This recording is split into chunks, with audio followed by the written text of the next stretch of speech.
Mbosso siku leo ameweza kumwaga machozi baada tu ya kuulizwa kuhusiana na habari ya msanii Slay. Tunafahamu wazi Mbosso pamoja na Slay ni watu ambao wana ukaribu mkubwa sana.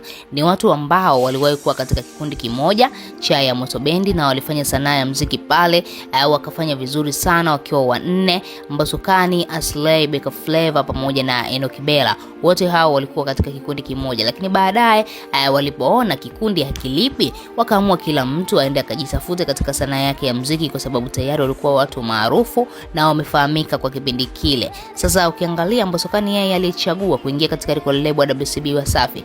Msanii Slay akachagua kujisimamia mwenyewe katika sanaa ya muziki, lakini pia Beka Flavor pamoja na Enoch Bella na wao pia wakachagua kujisimamia wenyewe, lakini Enoch Bella kwa sasa hivi amepotea moja kwa moja, hasikiki tena, na akitoa ngoma anaambiwa ngoma yako ni mbaya. Mashabiki hawajawahi kabisa kumkubali Enoch Bella. Na Beka Flavor tunaweza kumzungumzia vizuri kwa sababu yule kidogo muziki wake umeweza kwenda mbali zaidi, na sasa hivi anaendelea kuendesha maisha yake na mke na watoto wawili. Lakini kwa upande wa Slay, Slay aliweza kuliteka soko kwa pale nyuma.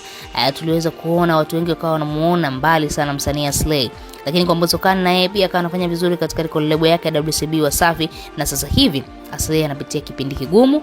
Mbosso ameshindwa kabisa kujizuia, amemwaga machozi baada tu ya kuambiwa kuhusiana na sakata zima la Slay kwamba anafanya show za chakatu chaka huko Kongo ili mradi tu aweze kupata kipato, kipato hicho kiweze kumsaidia yeye pamoja na familia yake. Mbosso ni mtu ambaye ana huruma sana na ni kijana ambaye mara nyingi sana akiwa nacho ni lazima atakusaidia, na kama unahitaji msaada ni lazima tu atafanya chochote ili mradi tu aweze kukusaidia. Sasa jambo ambalo Mbosso limemuumiza zaidi, anakuambia Slay anazungumza naye kila siku, lakini hajawahi kabisa kumwambia Mbosso, mimi nina changamoto 1 2 3, ili mradi tu Mbosso aweze kumsaidia. Sasa Mbosso anajiuliza, ndio ndugu gani huo? Kama undugu tunasaidiana tu katika raha, au tunafurahia tu katika raha, lakini katika shida tushirikishani, ni jambo ambalo sio zuri. Mbosso amedai kwamba anatamani sana kumsaidia Slay, lakini anamsaidia katika engo gani? Mtu hajawahi kuja kukuomba msaada, labda huenda huyo mtu hatamani kuweza kufanywa msaada wowote. Kuna baadhi ya watu huwa mara nyingi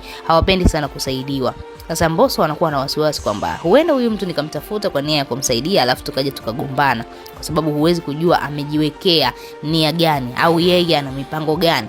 Yeye ni msanii, labda ameamua kufanya trending ili mradi tu aweze kutrend mitandaoni, alafu baadaye uje umharibie trending yake. Basi Mbosso ameamua kukaa kimya na kudai kwamba siku ya Slay akimtafuta na kumuelezea kuna 1 2 3, basi yeye ataweza kumsaidia kwa sababu Slay ni ndugu yake kabisa. Wewe kama shabiki una lipi la kuzungumza? Tuachie maoni yako chini ya comment section, lakini pia usahau kubonyeza maandishi mekundu yanayoandikwa neno subscribe chini ya video hii.